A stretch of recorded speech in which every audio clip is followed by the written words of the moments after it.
El extraño sueño de Elena de White, escritora adventista. Un sueño que tuvo y leerán a continuación. Esa noche soñé que yo estaba en Battle Creek mirando hacia el lado de afuera de la ventana de la puerta y vi una compañía marchando hacia la casa, de dos en dos. Parecían severos y decididos. Yo los conocí bien y me volví a abrir la puerta del salón para recibirlos, pero pensé que debería mirar nuevamente. La escena había cambiado. La compañía ahora presentaba la apariencia de una procesión católica.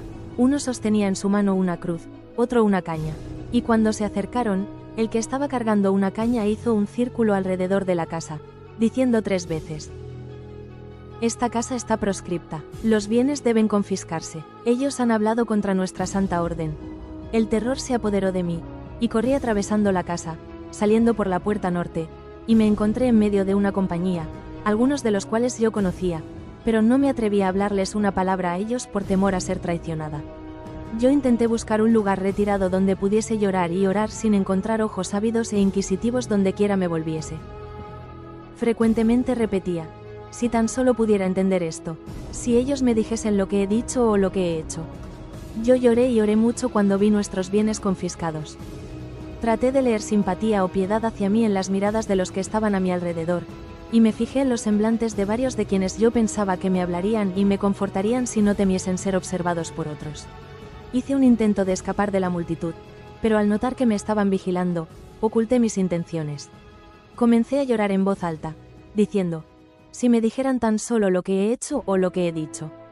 Mi esposo, que estaba durmiendo en una cama en el mismo cuarto, me oyó llorar en voz alta y me despertó. Mi almohada estaba mojada con las lágrimas, y una triste depresión de espíritu estaba sobre mí. ¿Cuáles son los bienes de Elena White? Sus escritos. Ellos han hablado contra nuestra Santa Orden. ¿Contra cuál Santa Orden habló Elena de White? Habló contra los jesuitas. Elena White, inspirada por el Espíritu Santo, escribió en el libro El conflicto de los siglos lo siguiente de los jesuitas. Pasados los primeros triunfos de la Reforma, Roma reunió nuevas fuerzas con la esperanza de acabar con ella.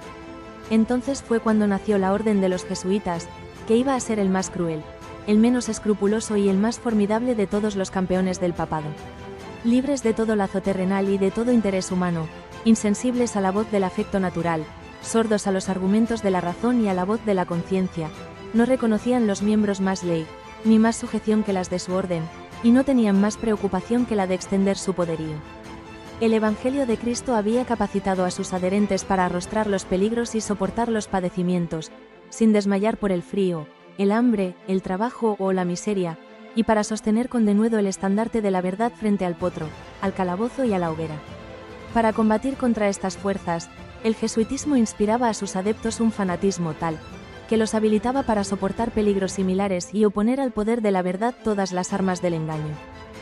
Para ellos ningún crimen era demasiado grande, ninguna mentira demasiado vil, ningún disfraz demasiado difícil de llevar. Ligados por votos de pobreza y de humildad perpetuas, estudiaban el arte de adueñarse de la riqueza y del poder para consagrarlos a la destrucción del protestantismo y al restablecimiento de la supremacía papal. Al darse a conocer como miembros de la orden, se presentaban con cierto aire de santidad, visitando las cárceles, atendiendo a los enfermos y a los pobres, haciendo profesión de haber renunciado al mundo, y llevando el sagrado nombre de Jesús, de aquel que anduvo haciendo bienes. Pero bajo esta fingida mansedumbre, ocultaban a menudo propósitos criminales y mortíferos.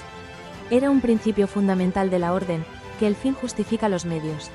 Según dicho principio, la mentira, el robo, el perjurio y el asesinato, no solo eran perdonables, sino dignos de ser recomendados. Siempre que vieran los intereses de la Iglesia. Con muy diversos disfraces se introducían los jesuitas en los puestos del Estado, elevándose hasta la categoría de consejeros de los reyes, y dirigiendo la política de las naciones. Se hacían criados para convertirse en espías de sus señores, establecían colegios para los hijos de príncipes y nobles, y escuelas para los del pueblo, y los hijos de padres protestantes eran inducidos a observar los ritos romanistas. Toda la pompa exterior desplegada en el culto de la Iglesia de Roma se aplicaba a confundir la mente y ofuscar y embaucar la imaginación, para que los hijos traicionaran aquella libertad por la cual sus padres habían trabajado y derramado su sangre. Los jesuitas se esparcieron rápidamente por toda Europa y doquiera iban lograban reavivar el papismo. Para otorgarles más poder, se expidió una bula que restablecía la Inquisición. No obstante el odio general que inspiraba, aún en los países católicos, el terrible tribunal fue restablecido por los gobernantes obedientes al Papa, y muchas atrocidades demasiado terribles para cometerse a la luz del día, volvieron a perpetrarse en los secretos y obscuros calabozos. En muchos países, miles y miles de representantes de la flor y nata de la nación, de los más puros y nobles, de los más inteligentes y cultos, de los pastores más piadosos y abnegados, de los ciudadanos más patriotas e industriosos, de los más brillantes literatos, de los artistas de más talento y de los artesanos más expertos, fueron asesinados o se vieron obligados a huir a otras tierras. CS 249-250. ¿Se infiltran los jesuitas en la Iglesia Adventista? Siendo que esta estrategia no es nueva, no debería extrañarnos que esto suceda. Los judíos la utilizaron contra la Iglesia cristiana en el primer siglo de esta era, y los apóstoles fueron enfáticos en denunciarlo. Y esto a pesar de los falsos hermanos introducidos a escondidas, que entraban para espiar nuestra libertad que tenemos en Cristo Jesús, para reducirnos a esclavitud. Porque estos son falsos apóstoles, obreros fraudulentos, que se disfrazan como apóstoles de Cristo. Y no es maravilla, porque el mismo Satanás se disfraza como ángel de luz. Así que, no es extraño si también sus ministros se disfrazan como ministros de justicia, cuyo fin será conforme a sus obras. Porque algunos hombres han entrado encubiertamente, los que desde antes habían sido destinados para esta condenación, hombres impíos, que convierten en libertinaje la gracia de nuestro Dios, y niegan a Dios el único soberano, y a nuestro Señor Jesucristo. La Iglesia primitiva enfrentó y rechazó a los infiltrados con éxito. Jesús elogió a la Iglesia cristiana primitiva por rechazar a todo falso apóstol. Dice el Señor: yo conozco tus obras, y tu arduo trabajo y paciencia, y que no puedes soportar a los malos, y has probado a los que se dicen ser apóstoles y no lo son, y los has hallado mentirosos. Apocalipsis 2:2. Elena White habla de los jesuitas como los campeones del papado. Las estrategias jesuitas son muchas, aquí mencionaré solo algunas, y tienen como propósito: desaparecer la espiritualidad y consagración entre los adventistas, desunir al rebaño, acercar la Iglesia adventista lo más posible a Roma, lograr que la Iglesia pierda la confianza en los libros del espíritu de profecía, preparar a la Iglesia para que acepte el domingo como día del Señor. Elena White profetizó que los adventistas nominales saldrán de la Iglesia, renegarían del sábado y nos entregarían a los católicos. Impedir la predicación de los mensajes de los tres ángeles. Yo vi que la Iglesia nominal y los adventistas nominales, como Judas, nos entregarán a los católicos para obtener su influencia para luchar contra la verdad. Los santos serán entonces un pueblo oscuro, poco conocido para los católicos, pero las iglesias, y los adventistas nominales que conocen nuestra fe y costumbres, porque ellos nos odiaron a causa del sábado, ya que no pudieron refutarlo, traicionarán a los santos y los denunciarán a los católicos como los que desprecian las instituciones del pueblo, es decir, que ellos guardan el sábado y desprecian el domingo. Spalding Magan Collection, p. 1. Ellen White dijo que Satanás trabaja en las oficinas núcleos de nuestra fe, ver Testimonios Vol. 4, pg. 210. Hoy día, curas jesuitas están dando charlas a estudiantes en algunas de nuestras escuelas y universidades. Muchos hospitales adventistas están fusionándose con la Iglesia Católica. Nuestras iglesias se parecen cada vez más a las otras denominaciones. La mundanalidad en la Iglesia es evidente y pareciera como si nuestra Iglesia fuera a la deriva. Pero quiero dejar esto bien claro. Sobre esta roca edificaré mi Iglesia, y las puertas del Hades no prevalecerá contra ella. Mateo 4:18 de la tarde. La Iglesia adventista no caerá. Entonces el dragón se llenó de ira contra la mujer, y se fue a hacer guerra contra el resto de la descendencia de ella, los que guardan los mandamientos de Dios y tienen el testimonio de Jesucristo. Apocalipsis 12:17 del mediodía. Parecerá que la Iglesia está por caer, pero no caerá. Permanecerá, mientras los pecadores en Sión sean zarandeados, el tamo será separado del precioso trigo. MSV 76:30,5. A pesar de que pudieran existir jesuitas infiltrados en nuestras filas, Dios está al control y su poder es más poderoso que el del diablo. Dios arreglará todo lo que está torcido en su Iglesia, y finalmente quedará una Iglesia purificada que refleje su carácter. Esto es una promesa de nuestro Señor. ¿Crees en sus promesas? ¿O todavía tienes dudas? No hay necesidad de dudar ni de temer que la obra no tenga éxito. Dios encabeza la obra y Él pondrá en orden todas las cosas. Si hay que realizar ajustes en la plana directiva de la obra, Dios se ocupará de eso y enderezará todo lo que esté torcido. Tengamos fe en que Dios conducirá con seguridad hasta el puerto el noble barco que lleva al pueblo de Dios. Mensajes selectos 2 en 449. 1892, EUD 9253,2. ¿No tiene Dios una iglesia viva? Él tiene una iglesia, pero es la iglesia militante, no la iglesia triunfante. Lamentamos que haya miembros defectuosos, que haya cizaña en medio del trigo. Aunque existen males en la iglesia, y los habrá hasta el fin del mundo, la iglesia ha de ser en estos postreros días luz para un mundo que está contaminado y corrompido por el pecado.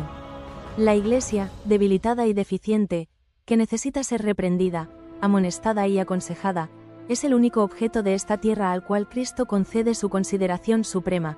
Testimonios para los ministros, 45, 49, 1893, EUD 9253,3.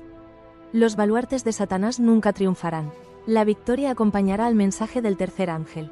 Así como el capitán de la hueste del Señor derribó los muros de Jericó, el pueblo que guarda los mandamientos del Señor triunfará y todos los elementos opositores serán derrotados.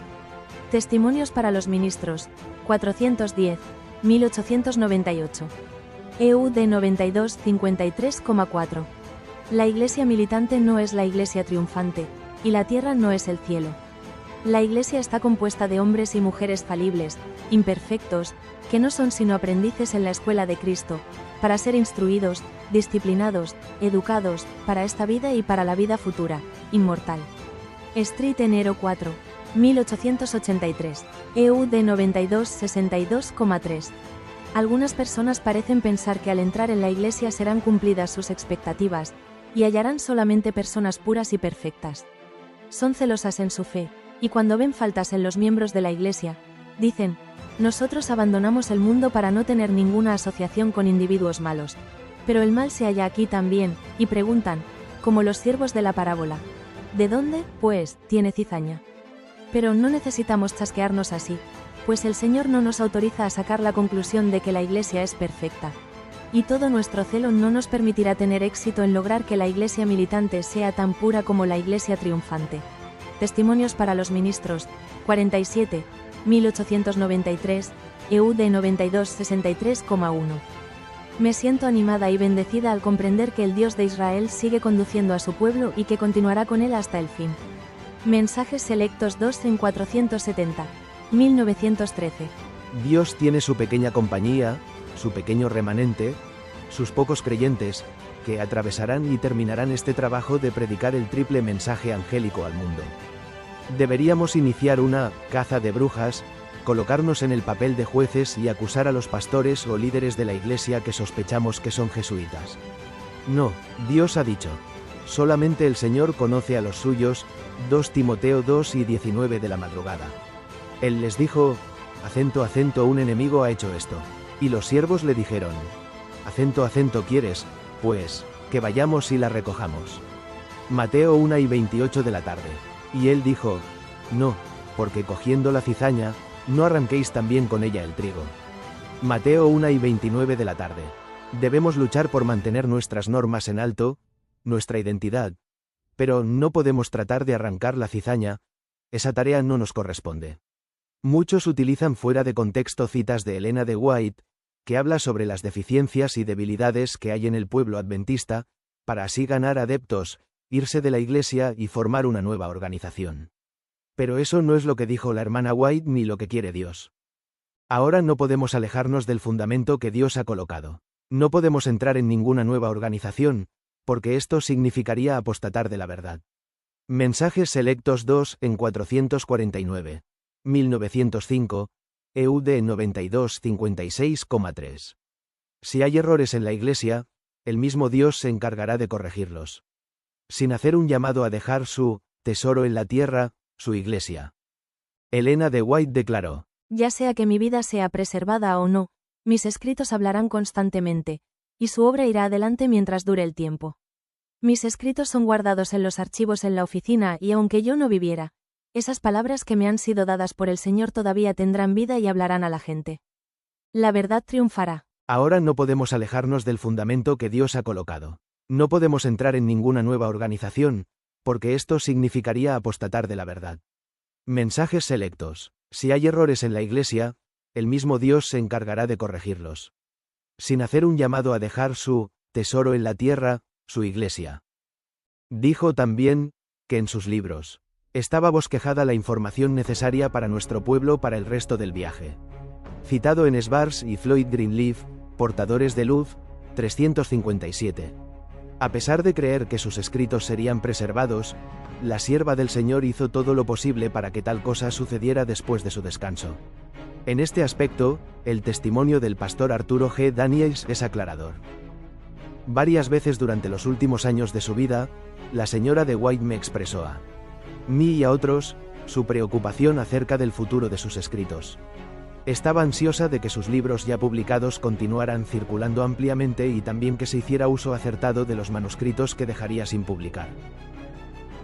Traté de asegurarle que nuestro pueblo tenía un profundo interés en su obra y que yo estaba convencido de que cuando llegara el tiempo al cual se refería, los dirigentes tomarían con seguridad las medidas necesarias para fomentar la circulación de sus mensajes. Arturo G. Daniels, Glendale, California, marzo de 11, 1935.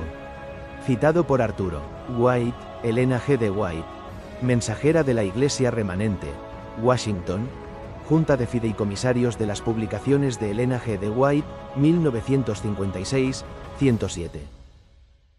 La verdad es inspirada y está protegida por Dios.